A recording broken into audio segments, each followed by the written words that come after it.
Olá, povo de Deus, estamos unidos em nome do Pai, do Filho e do Espírito Santo. Amém. Hoje o 13º capítulo do profeta Oséias.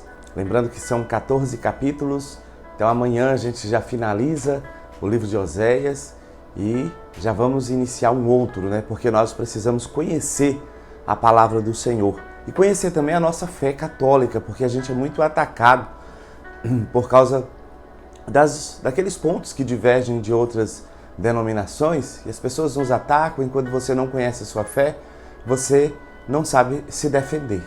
Então a gente precisa conhecer o catecismo da Igreja Católica, porque nós temos imagens, mas nós não adoramos imagens. Eu vi aí no 10º capítulo, alguém aí fazendo bem o perfil, né, do ataque, porque nunca se ouve na Igreja Católica alguém dizer adore imagens de Nossa Senhora é deusa. Nunca se diz isso. A gente não diz isso. A gente diz adore unicamente a Deus. Nós adoramos unicamente a Deus. Mas é incrível que tem gente que gasta o tempo para atacar, ao invés de gastar o tempo para ir evangelizar, onde tantas pessoas não conhecem a Deus. Porque a gente encontra tantas pessoas que nunca foram à igreja, nem a católica, nem uma outra.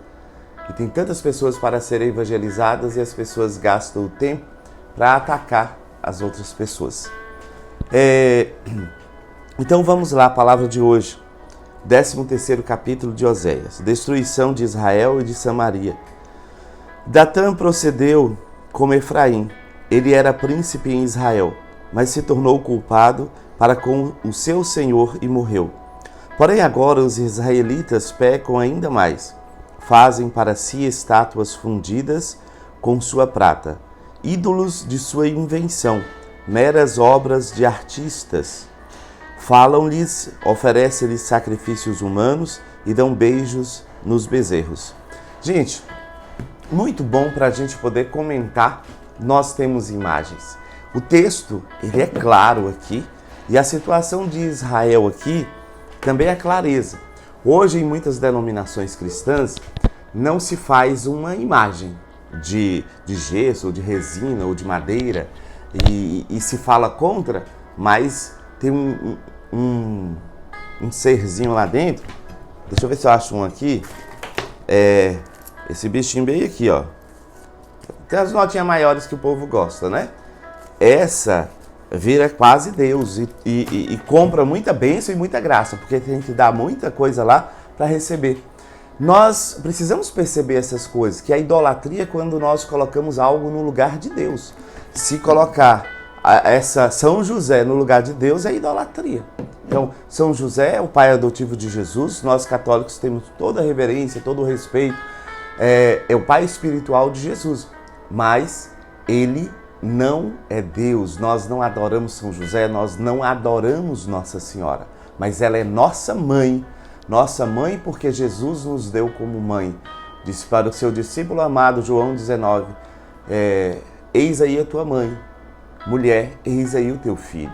Então, dessa hora, João leva Maria para casa e a tem como mãe, e nós a temos como mãe de Deus e nossa, porque Jesus é Deus.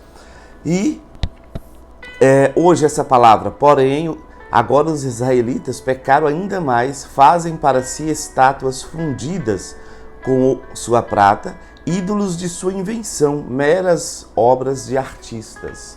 Então aqui se está falando dos ídolos, realmente eram feitos, as imagens ali que eram feitas, né, era para ser o ídolo. Tanto que quando a Arca da Aliança é colocada, o povo vence, o povo de Israel leva a Arca da Aliança, coloca-se ali naquele lugar diante do Deus deles, e no outro dia o Deus deles lá de estátua estava prostrado diante da arca.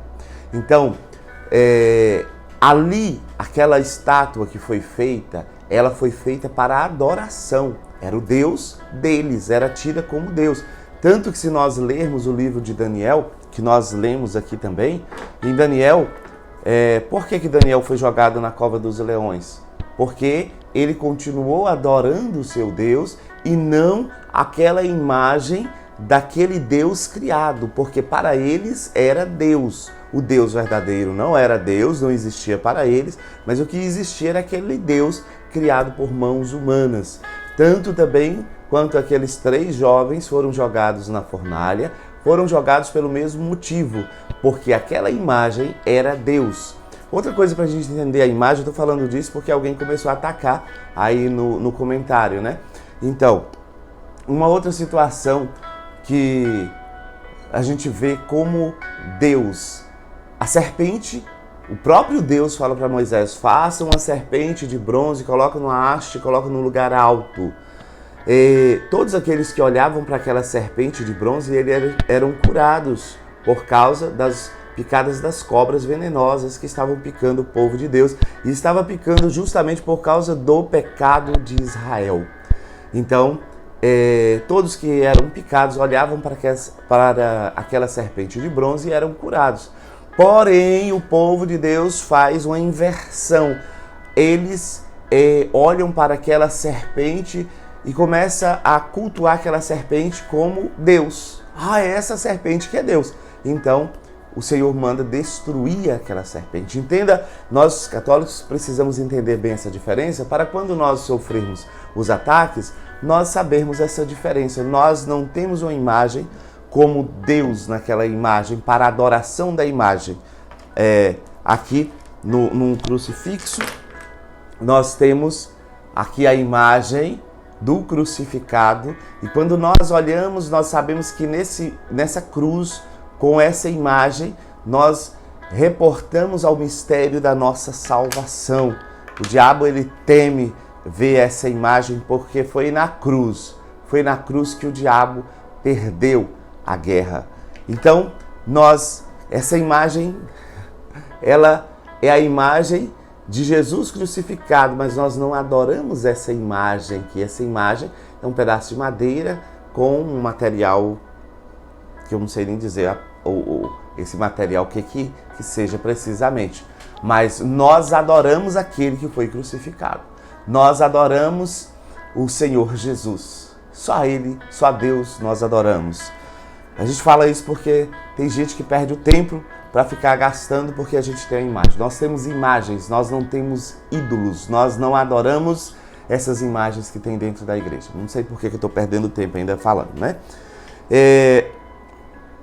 No versículo, então na sequência, por isso serão como a nuvem da manhã, como o orvalho matinal que logo passa, como a palha que o vento leva da eira, e como a fumaça que sai da janela. E no entanto, eu sou o Senhor teu Deus desde a saída do Egito. Não conheces outro Deus fora de mim. Não há outro Salvador senão eu. Procurei-te pastagem no deserto, em uma terra de aridez. Quando tiveram a sua pastagem, ficaram fartos. Uma vez fartos, ensoberbeceram-se e se esqueceram de mim. A própria palavra diz para nós aqui, não conheces outro Deus fora de mim. Não há outro Salvador senão eu. Nosso Salvador foi pregado na cruz, mas na cruz ele venceu o pecado e a morte, venceu o demônio. Nosso Salvador, não conheces outro Deus fora de mim, não há outro Salvador senão eu. Jesus é o nosso Salvador, Deus nos salva, Deus nos chama à proximidade. O povo de Israel afastou-se do Senhor por causa das suas práticas idolátricas, quando diz aqui das hieródulas, da prostituição sagrada. O povo de Deus fugiu totalmente daquilo que era a vontade de Deus. E hoje também, quantas coisas nos roubam do Senhor. Roubam o primeiro lugar do nosso coração. O primeiro lugar do nosso coração deve ser o nosso Deus. Amar a Deus sobre todas as coisas, com todas as tuas forças, com toda a tua alma, com todo o teu entendimento. E nós colocamos tantas coisas no lugar de Deus. Aqui também no 6º versículo diz assim, uma vez fartos, nós esquecemos do Senhor. A soberba entra em nosso coração e a gente se esquece do Senhor. A gente se esquece que nós somos como a palavra do Senhor diz assim, como a erva, de manhã está bonita, mas no final da tarde é cortada e já secou. Então, o Senhor nos chama para Ele, para a vida eterna. Ele diz assim, eu vim para que todos tenham vida. A gente já tem vida aqui e tenhamos vida em abundância, porque continuaremos no Senhor. Então, seguindo a palavra. Serei para eles como um leão, eu os espreitarei como uma pantera ao longo do caminho, como uma ursa a quem tiraram os filhotes. Investirei contra eles, fecharei o caminho e lhes rasgarei as entranhas. Eu os devorarei no mesmo lugar como a leoa. Por animal feroz serão espedaçados e consumidos. Confirmei tua perda, ó Israel. Quem te poderá socorrer? Gente, aqui eu quero fazer um comentário. Quando você lê esse texto aqui, se você repete essa leitura aqui, os versículos 7, 8 e 9, parece um Deus mau, um Deus bravo, um Deus que mata, um Deus... Não, gente, entenda o sentido desse texto. Deus é tão apaixonado por nós que Ele está brigando por causa de nós. Ele está dizendo para nós assim, eu te quero, eu te amo, vem para mim. Você está se afastando de mim, eu te quero perto de mim. Se você relê esse texto, às vezes eu estou dizendo isso porque tem gente também que lê esses textos do Antigo Testamento e acha que Deus é um Deus mau, porque o Deus fala assim dessa forma, mas compreendam, peçamos a Deus a compreensão. Não há maldade em Deus aqui, o que Ele está gritando para nós é assim, venha para mim, volte para mim, aproxime-te de mim. E quando, através do profeta, ele compara a relação dele com o povo de Israel com um casamento, é para dizer dessa proximidade que Deus quer ter conosco. Deus quer ter proximidade conosco. Confirmei tua perda, ó Israel. Quem te poderá socorrer? Onde está o teu rei, para que ele te salve em todas as tuas cidades? Ou seja, nós colocamos tantas coisas, buscamos tantas coisas, nos apoiamos em tantas coisas, mas, gente, nada pode nos salvar. Deus nos salva. Deus tem a vida eterna para nós. E teus magistrados, onde estão? Porque dizias, dai-me um rei e príncipes. Ou seja, eles procuravam a proteção nessa terra, na força dessa terra, e a nossa proteção está no Senhor. Dei-te um rei no meu furor, e tu retiro na minha indignação. A iniquidade de Efraim está guardada, seu pecado está posto em reserva.